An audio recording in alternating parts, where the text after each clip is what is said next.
Hello ladies and gents, I am the Rev, and this is Anima Gate of Memories, the first in 2 games. If you want to see the second game, I have a full playlist. Of course, it's down in the description below, so you guys can just hit that. It'll take you right to the playlist.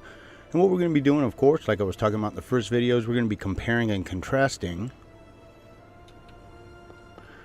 the 2 games with our playthrough and walkthrough here. So first things first, this gate opened. I just wound up editing it out of the last video for time. Anyways. And now we can go to the vendor. And I went through, took a look, and I think I'm going to start with buying us a weapon here. And I got 8,000 in credits or experience, whatever they call it.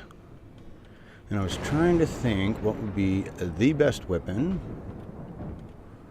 Oh, where was it? Because I'm trying to, of course, outfit. Here we go. Oh, no, damn it. Oh, that's right. That's a killer weapon. We're going to buy that as soon as we can. We'll probably get that by the end of the video. I plan on getting the last 2 keys we need to get for Nascal. We're going to open some paintings. And then, let's see. Let's see. Right trigger. Okay, so now, alright. Which one's going to be the best for him? Because I need to bring him up. See, I don't need magic. Actually, that right there, that's going to be our buy. The Demon Katana.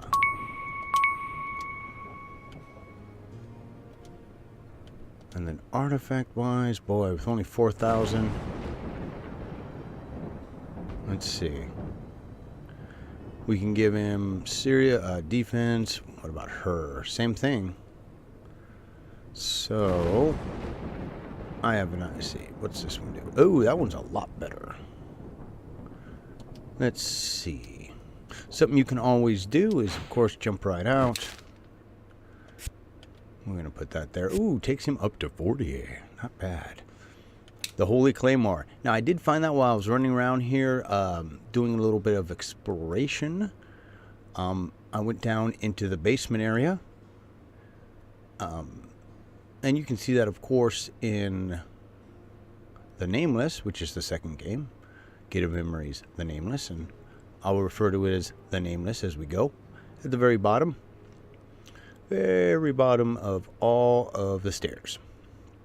And I'll show you guys where to get that here in a bit. But now, go to sell. Oh, still, that might be enough to get that one we were looking at. Alright, folks, so I wound up getting the Errol Brooch and the Demon Katana. But we've got to get a few things first. First, we got to run up here and ignore that. Although we will check that after we beat Nascal. But we're going to beat Nascal. We're going to do some paintings. We're going to do a few things real quick. We just have to make it to the first wing.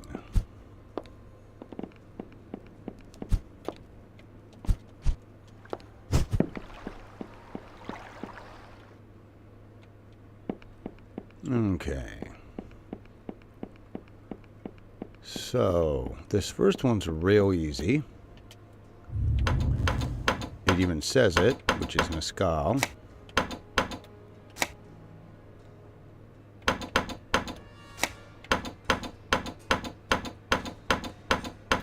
Whoop. That's one. Oh, hello. That up there is just an extra little life force thing. And then the other that we need to do is, now this one, so this guy, you need to get his name from one of the memories, and we haven't gotten that memory yet. Ooh, what is this? Prison key obtained. Okay, so that's for the basement. And you can find all but 1 key. God, I need to get my... Whew. Got to get a little bit of currency going again here. Still want to kill everything we can. Okay.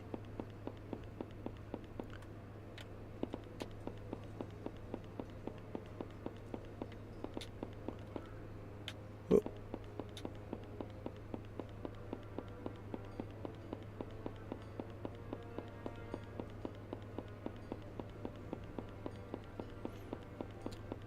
I think this is the right way. Yeah, it is. In the last episode, we unlocked this door. But we didn't go into it because it was getting a little long in the tooth. So, when you get 3 of these, that's when this door will open. I think it doesn't matter what order you open things in. But where was it? No, it wasn't that. Ah, there it is. There's the memory. That's the one we opened in the last episode. Nascal entered the hall where the Council of Brax was taking place. The greatest artists and creators of the world met once every decade under those walls.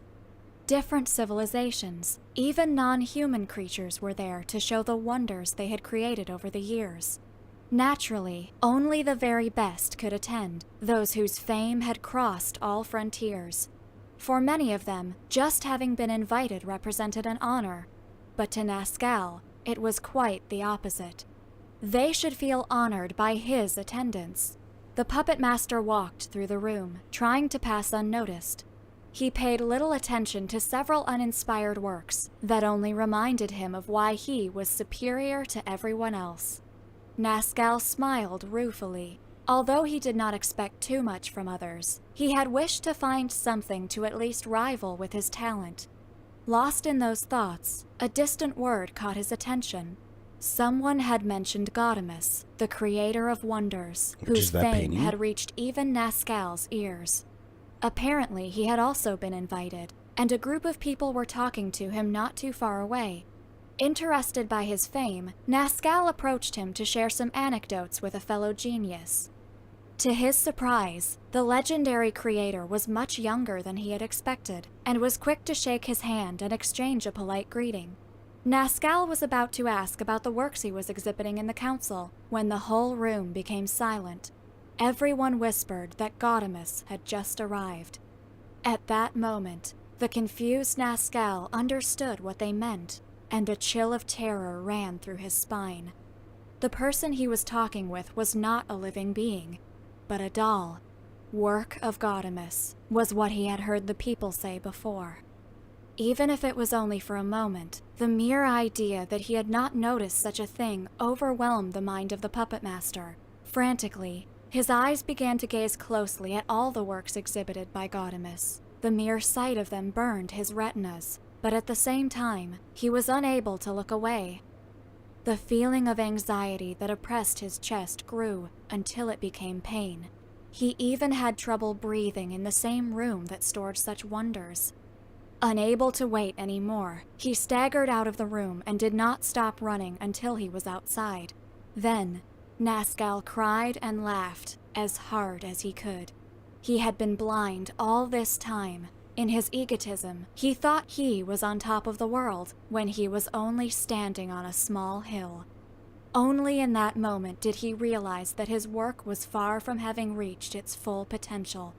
That night would change his life completely. He would create greater works. He would surpass Gaudeamus, surpass them all. From that moment, his obsession would be perfection.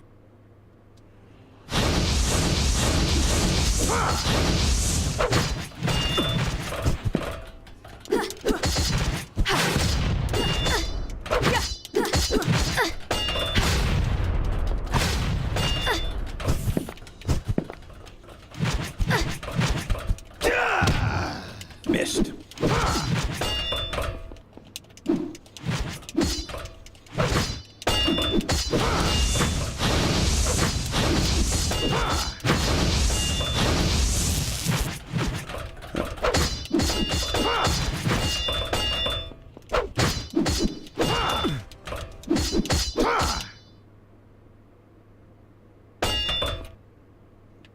You should be able to get out now.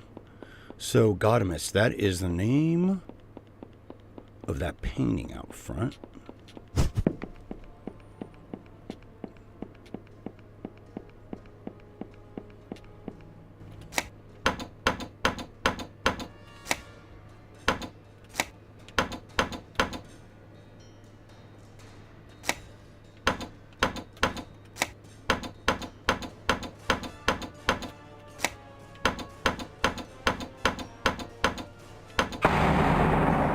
I have no idea again where that opened. There's a number 2 door somewhere. Actually, I do. If you remember in the last video, the door was closed. So it's probably that. So we've got 4 here. We go back this way. There's another painting.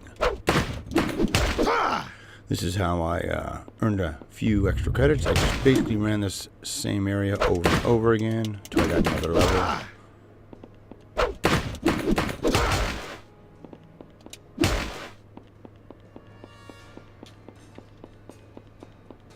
Alright, so we got to take a few dudes down here.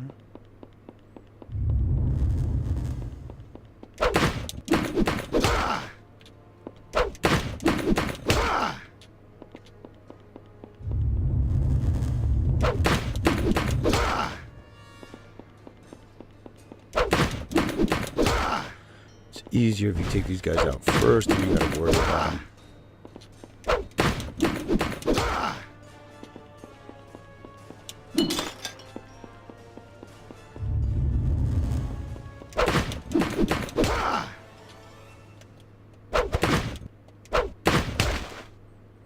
Okay, now if you spend, I think it's 12 to 15,000 credits. The true name. You get a piece of paper, and on that piece of paper is written this.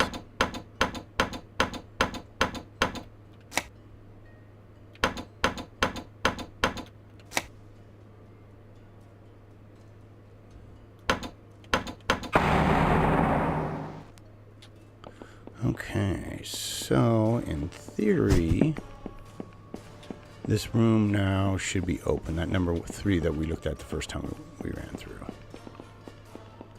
I'm curious to see what's in it. We'll check it in 1 second. Ooh, yet another memory. Nascal suddenly awoke. For months, he had been unable to sleep well, and that night had been particularly bad. Something which he blamed on the emotion of being so close to finishing his work. Washing his face, he noticed how terrible he looked in the mirror, and thought that very soon he would have to be ready to return to society. Nascal was unsure of how much time had passed since he had visited the Council of Brax. After that night, he invested his vast fortune in creating a secluded mansion away from the civilized world. A huge and well-equipped workshop in which he could devote body and soul to his work, free from distractions.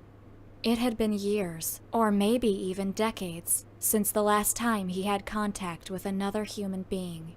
But loneliness meant little to him. All that mattered was that he was close to reaching his goal. Over the years, just improving his creative talent wasn't enough for Nascal. His goal was much higher.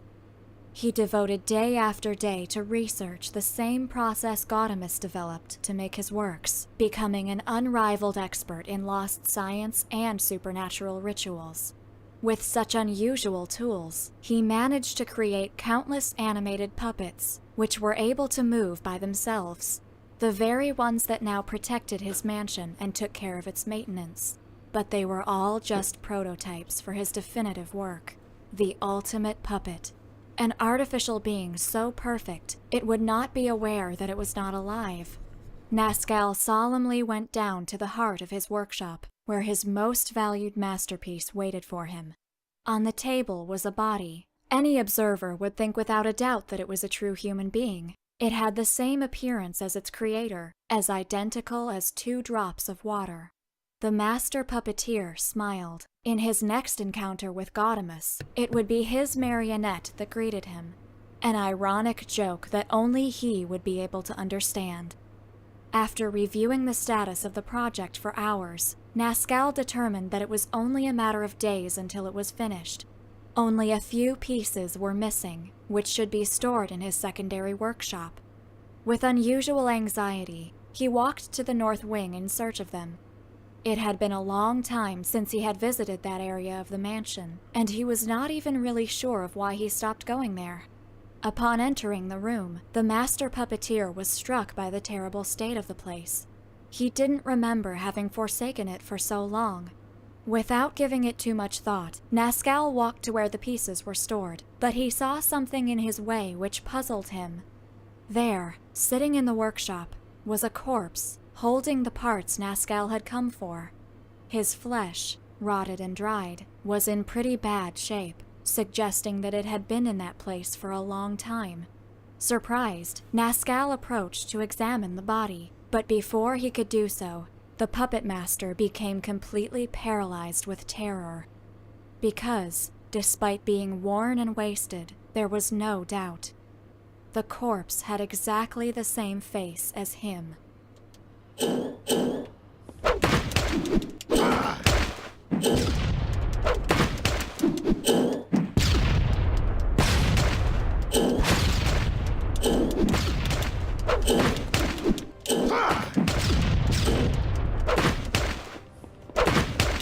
It's kind of hard to keep track of this dude.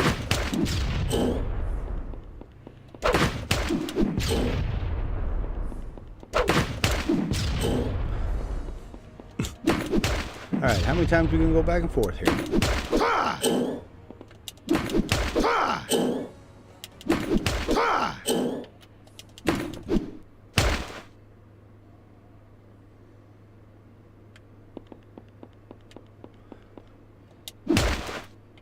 Get out of my way. You too. Okay, so let's head down to the dungeon.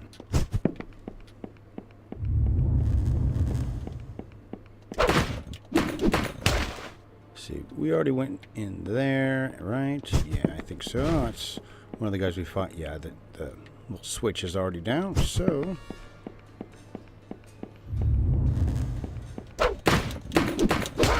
Never want to pass up an opportunity to make a little moolah. Because we're going to need it.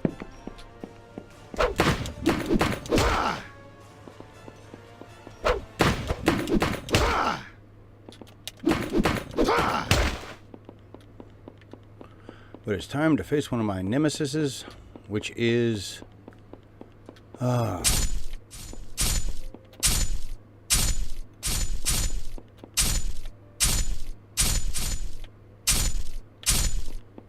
Woohoo!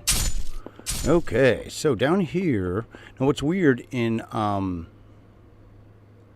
Nameless Chronicles, there's only one dude still down here. And that's him. So I would assume we get to release everybody else. I have no importance. There is nothing I can do for you. My husband, he is imprisoned in this place. Free him. Yeah, we're not going to do that. I'm not going to free anybody, I don't think. I'm just a merchant, and if I had a name, I do not remember it now. Open this door, and I promise you that I'll know how to thank you. And if I remember correctly, these guys with the masks are connected to another guy. Him we might release. He said he's a merchant. The secrets, the passages, they echo in my head like screams. Stop them! Make them stop! See, you might want to release him. Just so many decisions.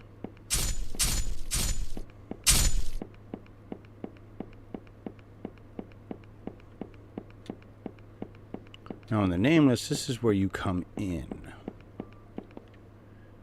Here it's just a wall sealed off with that, but this is how you normally, I think, you come in. Alright. What's up, guy in the red light? I am the one who... Okay, yeah. No, we're gonna let you stay. What's up? I am nobody. I have never been. But somewhere in this prison is my wife. Free her. She will know how to reward you. So yeah, him and his wife, you want to release together, then she will give you something.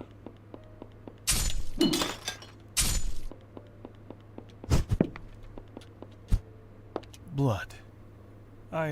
Okay. No.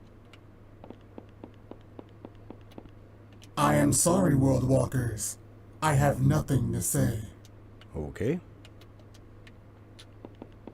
And this is the 5th painting. At some point, I'm sure we'll find it. But... ah, yes. We've got something to throw.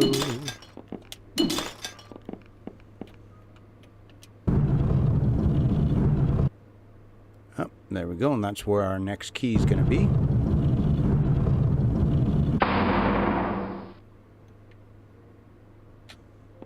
Ooh.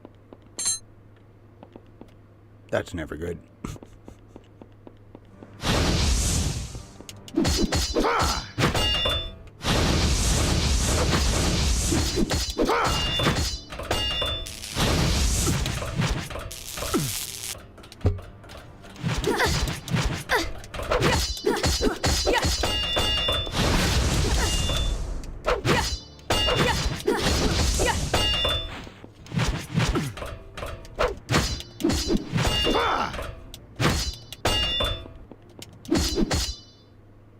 Hoo-ah. That was the easy part.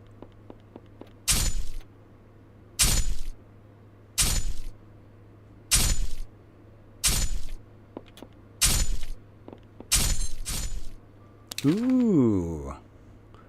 Armor. Oh, okay.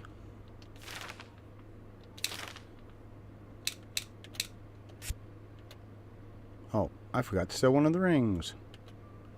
Ooh.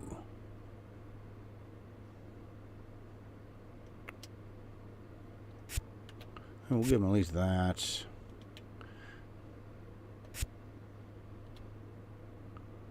Well, I really jinx her. Alright, that's good. Kinda neat. She kinda needs that.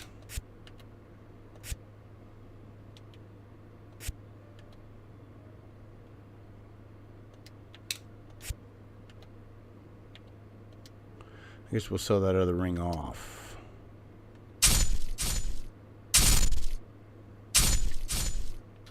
I think we want to just go back now.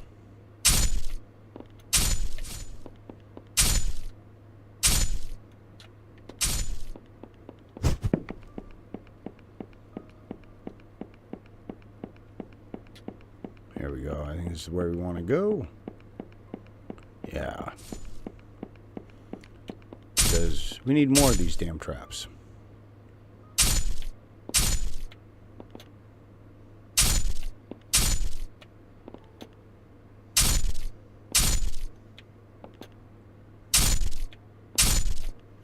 Whew.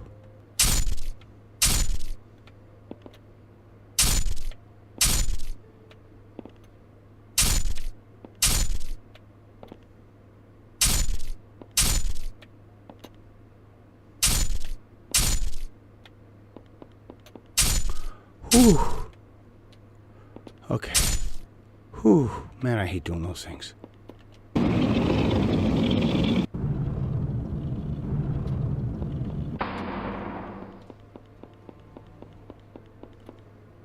Ooh, he's in the first game. Hi there. So you really do have the ability to move between rooms in Arcane. They're definitely different from the rest. You're the entity that we saw before in the central room. Correct. But it would be better if you don't ask silly questions like who I am or what I'm doing here. I can't answer what I don't know. You're different from the other shadows. Because I have awareness of everything around me. You could say that. I've seen more like you. They were locked in a prison. I tried to talk to them, but they were not lucid. Nor will they ever be as long as they're there. For many of them, that's not where they belong. In their correct rooms, they would be more lucid, as you say. So I just need to free them? You can't release them. It would be impossible for you. The tower won't allow it. They're too entrenched in their memories. And you think that some bars will be a huge impediment? Idiot.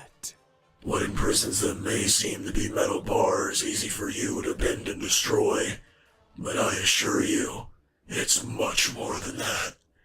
Each place is a whole existence by itself. It's the very concept of a prison which contains them. So there's no way? I didn't say that.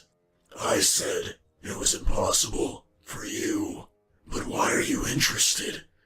Do you have some relationship with any of them? A few seem to have relevant information for us. Interesting. I think I'll help you with this. It may be worth contemplating what will happen. Can you do it? Every gate has an exit. Every prison a way out. Just as there are doors, there are also keys in the tower. I can open them. Here's one. It will open any door, but only one. Like I said, they're more in arcane. You only need to find them. But it would be better if you were both very careful when choosing which prisoners to release. Not all of them tell the truth. Not everyone deserves to be imprisoned. Not everyone deserves to be freed. Choose well. It will bring consequences. And even if you find all the keys, in the end, one door will remain locked. Now go. I'm done talking. Alright, cool. Right on. So, to get the Holy Claymore, this is where I was talking about, down all the way. If you keep going down here, hang a right, you'll find a little passage to do that. And you just run in there, grab a sword. It's also in the Nameless, you just get a different weapon. So, in the next episode... Ooh, look what opened up. Uh-oh, might not be anything good, though. Let's see. Ooh, Ifrit. Oh, that's nice. Ooh, key regeneration. Let's see. Ooh, magic, crit. Ooh, wow. That's probably going to be best with her.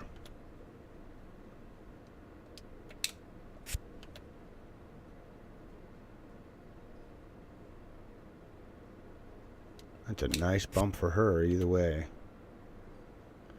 Put it there. Alrighty, folks. So when we come back, we'll get that last key, and we will get Nascal in the next episode. You want to make sure you turn in for that.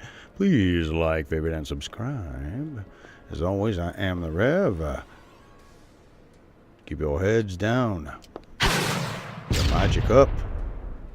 And I will see you again real damn soon.